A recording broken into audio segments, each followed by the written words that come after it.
Sunday of the month of January is still New Year. Amen? New Year. I'm going to share with you about the life of Joseph. You know, in the Old Testament, my favorite Bible character in the Old Testament. Amen? Don't Your Baggage is the title of the message. And actually, you're going to turn on your Bible. Start on Genesis chapter 42 onwards. I'm going to pick up verses that can support the story about Joseph. You know, I want to encourage you. You read the story about Joseph. It will going to strengthen your walk with the Lord. It will going to change your life forever. It's a very beautiful story. Okay, dump your baggage. Shall we pray first? Lord, thank you, Lord, for this message. We know, Lord, that you have a special message for each and every one of us. Lord, you will anoint your servant, you anoint your people, you anoint your word. That, Lord, we will be able, Father, to understand your word as we are going to proceed, Lord. So we just depend on your anointing, Lord. You cover your servant, and your word, your Holy Spirit will minister to each one of us, Lord, this morning. In Jesus' name we pray. Amen. So dump your baggage. You know, sometimes last year when I went home, actually it was August last year, a relative of mine visited me and shared with me about her hurts, about her pain, about her bitterness, and about her unforgiveness towards her family who betrayed her a long time ago. And when she was sharing with me about that betrayal, it seems like it just took place recently because tears flow from her eyes and she was so angry. And I believe that this relative of mine suffering, you know, an emotional baggage or have an emotional baggage in her life. So we all have an emotional baggage of some sort or another, right? Because of people hurt us, people betrayed us, people you know, insulted us or persecuted us. So and sometimes we allow those pain, those emotional baggage, you know, to hang us down or to pull us down to the point that we don't really enjoy the life of being a child of God. Because actually, this unforgiveness, this emotional baggage that we are about to talk, we are about to hear, actually it hinders us, you know, in our walk with the Lord. It can hinder us from being able to move on, to find happiness in our relationship or success in our relationship with other people, in our relationship with our family, and as well as in our relationship with God. That's why we need to dump this excess weight, this emotional baggage, you know, because it's very, very important to dump it and let us move on and have a healthy relationship with other people and have a happy future. Amen. Amen. But what is this emotional baggage I'm talking about? Let me explain it to you very, very clearly. You know, emotional baggage is it happens, you know, it's about, you know, it happens when we go through life experiences. You know, when people very close to us, when people close to us, you know, if they hurt us, you know, maybe your parents, maybe your friend, your close friend, maybe your lover, your boyfriend, your girlfriend, or maybe your colleague, or, you know, if we are going through, you know, life experiences, if we were hurt by other people, you know, and we may carry that pain in us. We may carry that unforgiveness, that bitterness in us. You know, that is emotional baggage. You know, we may carry it, you know, even though that was already happened a long time ago, we've been carrying it all throughout our lives. So, emotional baggage actually is about unresolved issues of the past. You know, whether it is a year ago, it is a week ago, or maybe 30 years ago, it has to do with leftover feeling that most of the time is negative in nature.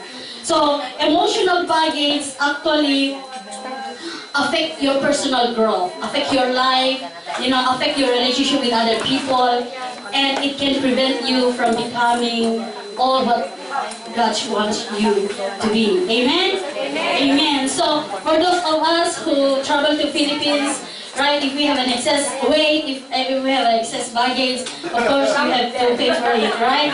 Sinong hindi na kaya si Christina? Maraming excess yun. So, if we travel back to Philippines and if we have an excess weight or excess baggage, we have to pay for it, right?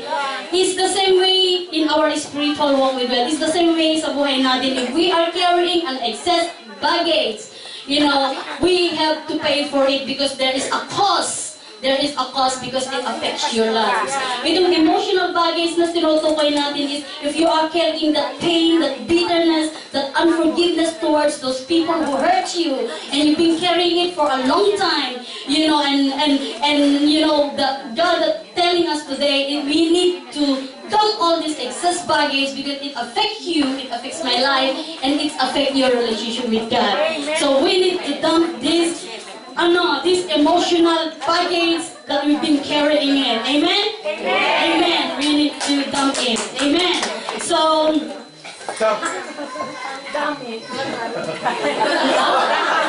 marami daw tayong kinikerry na excess baggage.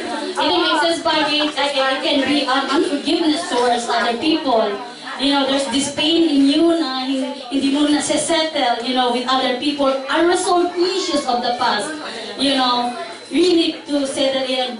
That's why we need to dump it as we begin this year, 2014. We are still at the second Sunday of the month of January. God has been teaching us something that we need to do.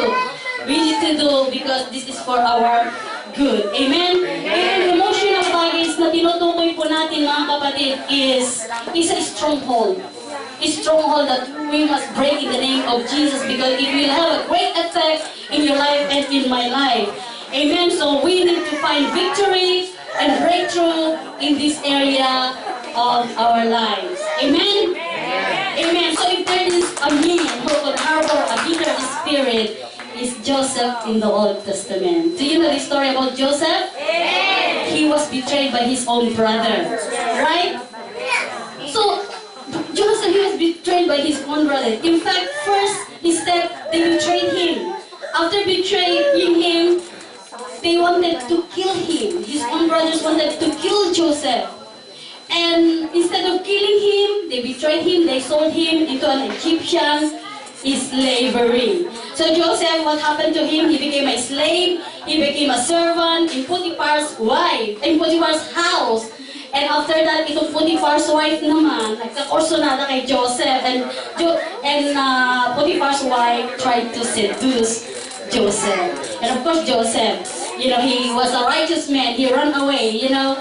That wife tried to seduce him. He ran away from the temptation. And because he didn't give in to the temptation, you know what happened? He was gay. He was framed and he was thrown into jail, you know, for that wrong thing that he did not commit. A series of painful, hurtful, you know, series of negative events upon the life of Joseph. That's why it says in Genesis chapter 40, verse 15, it says there, "For I was forcibly carried off from the land of the Hebrew, and even here I've done nothing to deserve being put in a dungeon." Joseph said, "I've done nothing wrong to deserve jail. I've done nothing wrong para makulong ako," sabi ni Joseph. It was a sense of injustice on the part of Joseph, and it was an action of his own brothers. Amen? But you know what? Instead of Joseph being dragged down to those pain, to those hurts, you know, of the past, you know what happened to Joseph? He experienced victory, he experienced breakthrough about his life, and therefore I believe that in the same way, you know, God also wants us to experience this personal and powerful breakthrough in this area of our lives. Amen? Amen? So what must we do to keep our lives from getting weighed down by emotional baggage of the past? Let me mention to you 3 points this morning. Get beyond your past is the first point. In Genesis 42, verse 6 to 7, it says there, "Now Joseph was a governor of the land." I give you a little bit background para makuha niyo yung story. Ito si Joseph, governor na siya sa land of Egypt. Hindi na promoted na po siya, hindi na po siya slave, hindi na po siya servant ni Potiphar's house. Doon sa Potiphar's house, governor na siya. At ito namang mga kapatid niya, they were living in the land of Canaan and with their father Jacob. At itong panahon na to, actually in the land of Canaan, meron pong 7 taon shortage of food, famine. Of course, Jacob had to send itong mga anak niya to Egypt kasi dito lang sa Egypt may pagkain. Kasi mayroon shortage in the whole land of Canaan. So of course, itong mga kapatid ni Joseph, they have to travel to the land of Egypt. At ang nagbibinta po ng bigas doon ay yung kapatid nila na si Joseph. Ito po ang meeting. First time meeting itong magkakapatid mula nung ibinenta po nila itong si Joseph. Okay, now Joseph was a governor of the land, the one who sold grain to all its people. So when Joseph's brothers arrived, they bowed down to him with their faces to the ground. As soon as Joseph saw his brothers, he recognized them, but he pretended to be a stranger and spoke harshly to them.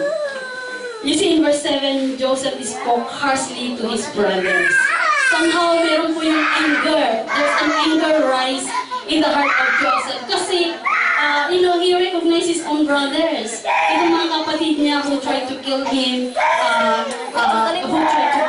There's an anger sa heart ni Joseph. Amen? And upon seeing his brother, he began to remember the memories of the past. Na-remember po ni Joseph yung memories of the past. Amen?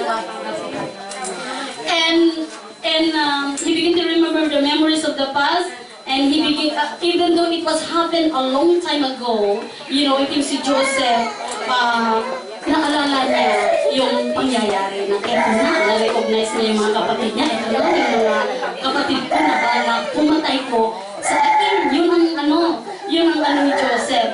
So, he began to remember the past event that took place many years ago. That's why there's a sense of anger on the part of Joseph. That's why it says in Genesis 43, verse 30, the Bible says, Joseph cried, even though it was an event happened many years ago. But now, upon meeting his own brothers, the memories of the past came upon him. That's why it is so important that we got to get beyond our past. Amen? Amen. Many people, I don't know if there are some people around here that we are carrying all these unresolved issues, in our heart. Maybe you are carrying a bitterness towards your sister, towards your brother. Maybe you are having an unforgiveness towards those people who hurt you. Actually, these people that they don't know how to release these emotional baggage, they don't know how to forgive other people. Actually, they are suffering spiritually and physically and emotionally. Spiritually, I said, because they don't have a healthy relationship with God. Physically, I said, because if you don't know how to forgive others, it will affect you physically. Amen? Emotionally, because you don't have peace of mind. If you let that pain in you, if you let that unforgiveness remains in you. And I've seen so many people suffering in this area of emotional baggage. That's why God is telling us, no matter how painful that situation, that event may be, we've got to learn to dump it in the name of Jesus and find victory, and find breakthrough in the name of Jesus. Because, we need to enjoy life, this life that God has given us. Amen? Amen. So, what must we do then? Ano yung dapat gawin natin para ma-overcome para ma-experience natin ang breakthrough sa buhay natin? So, first of all, recognize that emotional baggage inside us. We need to recognize this emotional baggage inside us. Recognize there is a need to change, within us. Awareness of that issue, awareness of that problem, awareness of that struggle. I don't know what emotional baggage you have. For example, if you have an unforgiving heart, and you know that you need to do something. You need to do something. You need to recognize that. You know, if there is a painful thing that's been troubling you, you've got to recognize that, and you need to do something. Hindi yung ano doon na like lodging in your heart for forever. You've got to do something. And if you and if you want to do it in the strength of our Lord Jesus Christ. Because if we do it ourselves, we cannot do it. You know, we are human beings. You know, you are not the only one who is struggling in this area. I'm also struggling. But you know what? We cannot do it with our own strength, but we can do it in the strength of our Lord Jesus Christ. Amen? Next is examine how that emotional baggage is affecting you. How it affecting you emotionally, mentally, relationally, and spiritually. Kagaya yung sinabi ko kanina, if that emotional baggage affecting you spiritually, if it is destroy your healthy relationship with God, you've got to do something. You have to take action of that emotional baggage that you are carrying.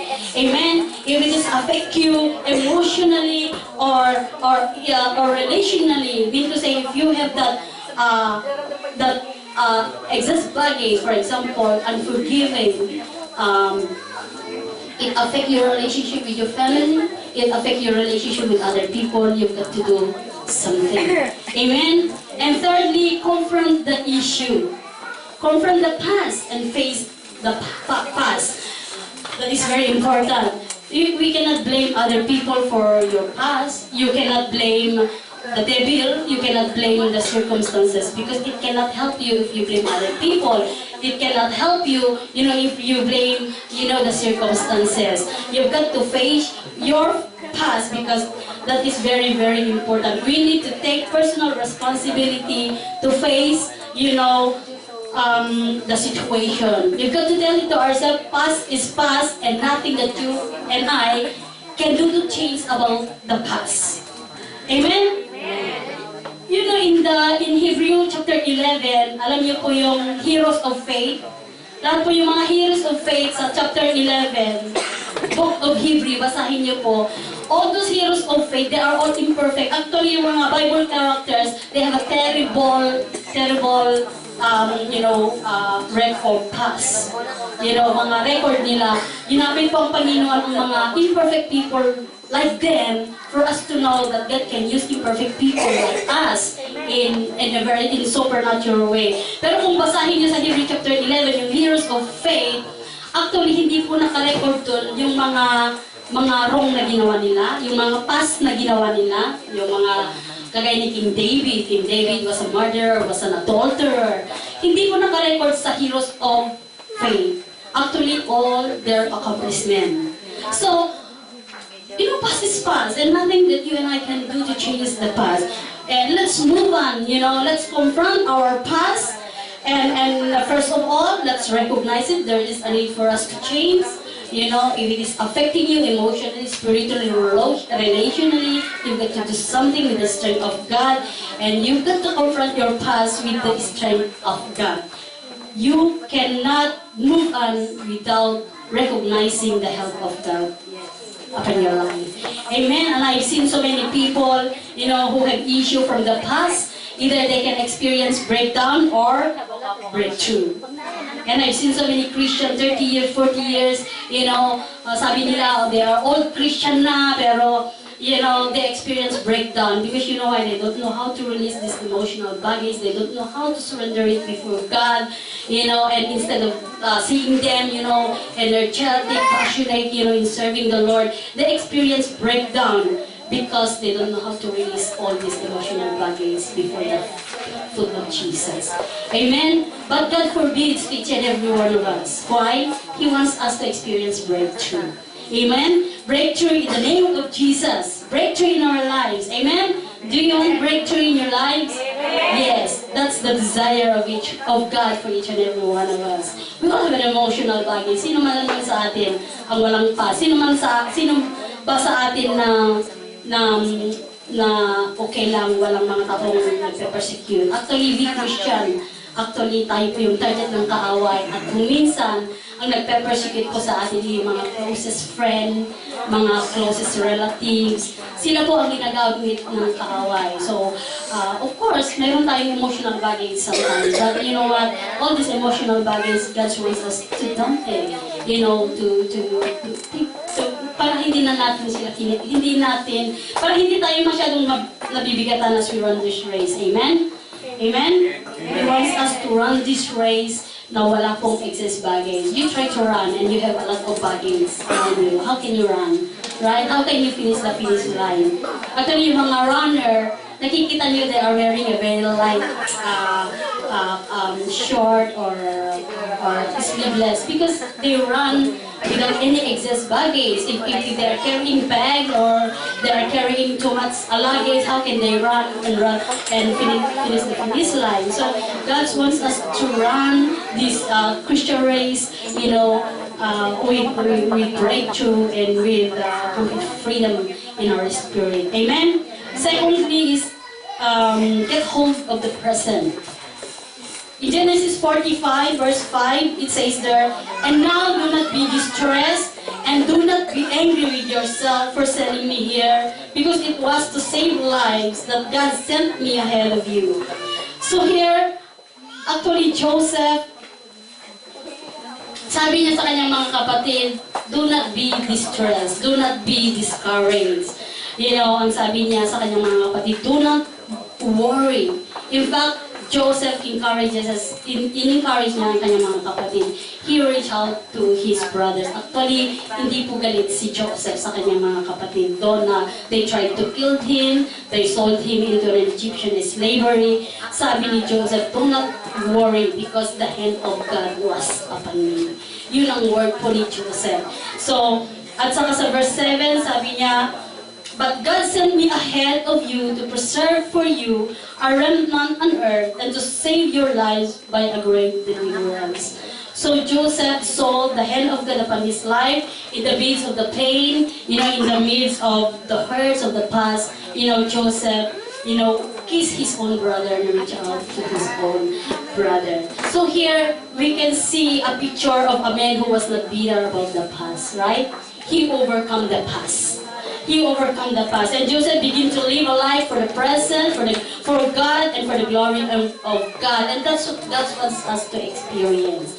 That's what us to experience, you know, healing upon our lives so that we can move on and live today, you know, live for God, live with liberty and with freedom in our spirit.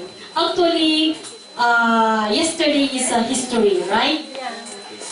Tomorrow is a mystery. We don't know what's gonna happen tomorrow. Maybe Jesus is coming back tomorrow and we will be in heaven. Amen? But today is a gift. It's a present. It's a gift. That's why we call it present. Amen? So, if it is today is a gift, na binigay ng Panginoon sa atin. So God wants us to enjoy this gift, this present today. Amen? Pero, sad to say, there are so many Christians that they cannot enjoy the gift, they cannot enjoy today because, you know, they are so preoccupied with their pain, they are so preoccupied with their hurts, with fear of the future. They are so preoccupied with so many things. That's why they cannot enjoy today. They cannot enjoy. Actually, God wants us to enjoy today because today is a gift of God. Amen? Amen? Ang daming mga Kristiyano na even doon na nandito na sila sa church, actually they don't enjoy the presence of God. They cannot raise their hand before God because they are so preoccupied with so many things. They are so preoccupied with pain, with their pains, with their hurts, with so many things. But God wants us to enjoy today. Amen? God wants us to enjoy today because today is a gift of God sa ating lahat. Amen? Praise God. God wants us to enjoy today and let's experience His fullness and experience the grace and the goodness of God upon our lives. Amen? Praise God. So what can we do to get hold of the presence? 4 things that I want you to take note from the word pray. Pray. P. start with the letter P. Stand for the presence of the Lord. Amen? That's why Joseph in here, meron po yung, dahil si Joseph, kaya nga na-experience niya yung healing power of faith. Nagtiwala siya, in spite of that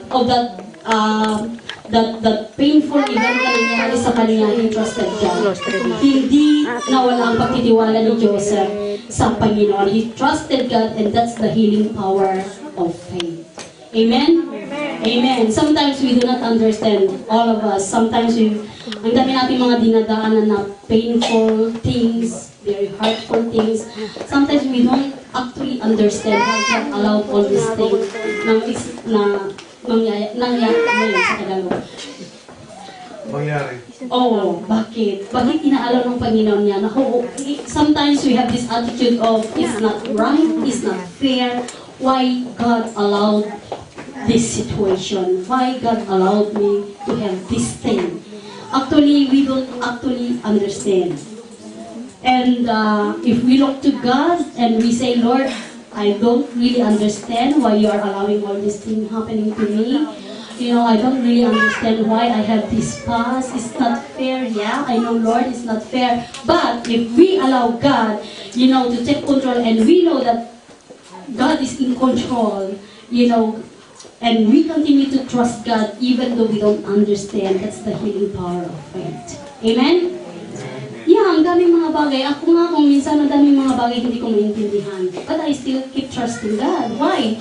You know, He proven His faithfulness towards His people. Amen? Amen. He's proven it again and again. So, if we have that kind of attitude, Lord, I may not understand, but I know, God, you are in control. You are in control sa mga pangyayari. You are in control sa buhay ko. You are in control of what's happening. Then, that's the healing power of faith. Let's continue to trust God. And you know what? If we continue to trust God, God will going to fill us with His love. God will going to fill us with His glory and with His peace. Amen? Amen. Amen. So secondly, the healing power of forgiveness. In Genesis 15:19, it says in verse 19, do not be afraid. Am I in the place of God? Sinasabi po ni Joseph sa kanyang mga kapatid. A picture of reconciliation because forgiveness flows. Meron yung tinatawag na ni Joseph ang kanyang mga kapatid. Joseph reached out to his brothers and his brothers reached out to him. You know, I know a lot of people that they are carrying this unforgiveness, this emotional baggage in them. You know, they allow the bitterness, the hatred lodging in their heart for so long. It's difficult for them to forgive others because others hurt them. Of course, it's difficult. Even me myself experienced that. It's difficult to forgive those people who hurt us. Yeah, sino ba naman ang super powerful dito na kaagad-agad makapag-forgive? We need the supernatural power of God. Touch of God upon our lives so that we can be able to forgive these people who hurt us. Actually, forgiveness is not a matter of... Forgiveness is not a matter of choice. It's a direct command of our Lord Jesus Christ. You've got to forgive. It's for your own sake, not for the sake of the offender. It's for your own sake. At ang sabi po, alam niyo po yung very familiar verse na anong tanong ni Peter kay Jesus? Lord, how many times will I forgive my brother who sinned against me? Anong sagot po ang Panginoon sa kanya? Is it 7 times, Lord? Sabi ni Lord sa kanya, it is not up to 7 times, Peter. It is 77 times. So mean to say, we don't count on how many times we will forgive those brother or sister who hurt us. We need to keep forgiving them. Ang Panginoon nga yung kasalanan natin noon, kasalanan natin ngayon, and even those sin that we are not yet committed, pinatawad na ng ating Panginoon. Who are we, not to forgive others? We've been keep running this race, pag nasa finish line tayo at mayroon kang excess baggage or mayroon kang unforgiveness, let me tell you, sabihin ng Panginoon, I don't know you. Because sabi sa Bible, if you do not forgive your brother, your sister who sin against you, your heavenly Father will not forgive you. And there are so many people that they can say they are 30 years Christian. There are many Christian. They give their tithes every Sunday. You can see them here every Sunday. You know, they can lead there. Said to say that there are so many Christians that they are living in torment because you know why? They don't know how to forgive others. Forgive, sabi ng ating Panginoon. If you do not forgive, you know, that unforgiveness in you will continue to hinder you in your healthy relationship with our Lord Jesus Christ. So if we do not let go of that baggage, that unforgiveness in us, it will continue to affect our lives. But we've got to learn to let go. Amen? We've got to learn to let go. That's where we can experience God's healing and God's touch upon our lives. No matter how difficult it may be, by the grace of God, you know, we can do it. Not in our strength, of course, but in the strength of our Lord Jesus Christ. So let's release this. Let's release forgiveness to those people who hurt us. Amen? Amen. Shall we? Amen. Mahirap. Masakit ka. No. Of course, if you do it by your own strength, if you do it by yourself, masakit, mahirap daw. But if you ask the Lord to help you, God will going to perform miracle in that kind of situation. Amen? Amen. Amen. So, lastly is the healing power of perspective. In Genesis 50 verse 20, we must always remember this verse. Very beautiful verse. Ito po ang sabi ni Joseph sa kanyang mga kapatid. You intended to harm me, but God intended it for good to accomplish what is now being done. The healing power of perspective is a very powerful, word na sinabi ko ni Joseph sa kanyang mga kapatid. Joseph looked at his past and he saw the mighty hand of God in the midst of the pain, in the midst of the hurts. Joseph saw that God has a purpose sa kanyang buhay. Amen? That's why he could say in this verse, God has brought me to this place for your salvation, sabi niya sa kanyang mga kapatid, for your deliverance, yun sabi niya sa kanyang mga kapatid. Joseph's life became a vessel, that God used for His glory, for the expansion of His kingdom. And in the same way sa ating lahat. Sa ating lahat, no matter what your past may be, you've got to believe that God can use your past. Amen? Amen. God, use your pain, your hurt for the glory and for the kingdom of God. Amen? Amen. So sometimes we don't understand, but if we surrender all these things to God, God will going to reveal Himself to us, God will going to mold us, God will going to shape us, and He will going to use us in a very powerful way. Amen? Amen. Praise God. So let's get beyond our past, let's hold of our present, and let's get on to our future. Amen? Amen? So, God wants us to dump all these emotional baggage. Amen? Amen. Are you willing to dump it in the name of Jesus? Amen. And you've got to dump all this emotional baggage so that we can rise up in the strength, in the might, and in the power of the Holy Spirit. And let's begin, to have this life that God wants us to be, to enjoy the life of being a child of God. Amen? Amen. Amen. Praise God. So this afternoon, if you're carrying an emotional baggage, it's about time for us to dump them in the name of Jesus. Amen? Are you willing to give it back to Jesus? Yes, because Jesus loved us. Jesus loved each and every one of us. Wala daw siyang baggage. Amen. Amen. Praise God. So shall we close our eyes? And I know that the Lord, going to minister to each and every one of us as we learn something from the life of Joseph. Let's commit this time together sa presence natin. Hallelujah, Lord. Thank you so much, Lord, for teaching us. Thank you so much, Lord, because you know that all of us in here, we've been, Lord God, suffering, we've been carrying all this emotional baggage in us, been disturbing us, been affecting our relationship with you, Lord. So, Father, right now, in the name of Jesus, we want to commit all this pain, we want to commit all these hurts, we want to commit everything to you, Lord, because we know, Lord, that you can change us. We know, Lord, that you can shape, you can mold us, you will shape us. So Father, forgive us if we've been carrying through all these painful memories in our heart. Father, forgive us. We know, Lord, that you want us to live a life pleasing before you. You want us, oh Lord God, to live a life with freedom, with liberty, Lord, in our spirit. So Father, I know that almost all of us, Lord, have been struggling. But Father, we know that as long as we acknowledge this before you, all this pain and hurts before you, we know that you are able, Father God, to help us, and you are able to, Lord God, to release the healing touch upon our lives, Lord. So thank you so much, Lord, for what you have shared to each and every one of us. Thank you, Lord, for your healing power upon each and every one of us.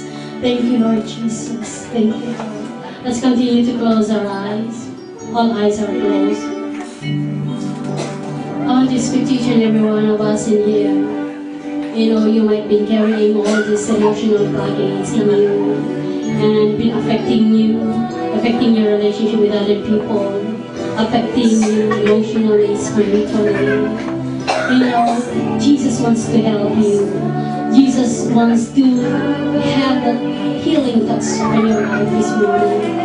If you are carrying out this emotional baggage, you just raise your hand, and Jesus, you know, see that heart. Yeah, Jesus see that heart, and He will begin to touch you. He will begin to release His healing power upon your life. You just raise your hand. If you are carrying all this emotional baggage in you, God wants to heal you today. God wants to minister to you. Hallelujah. Yes, I've seen those hands. Another thing is, I want to speak to each and every one of you, especially those who still don't have a personal relationship with God. You know, Jesus wants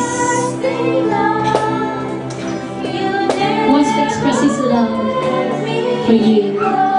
Jesus is knocking on the door of our heart, and He said He wants to have a fellowship with you, and He wants you to experience Him in a very special way. Jesus wants you to feel His love. If you are that one, you just raise your hand, and Jesus will begin to just minister to you this morning.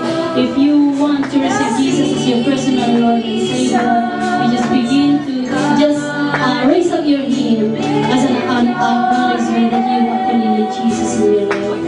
Amen.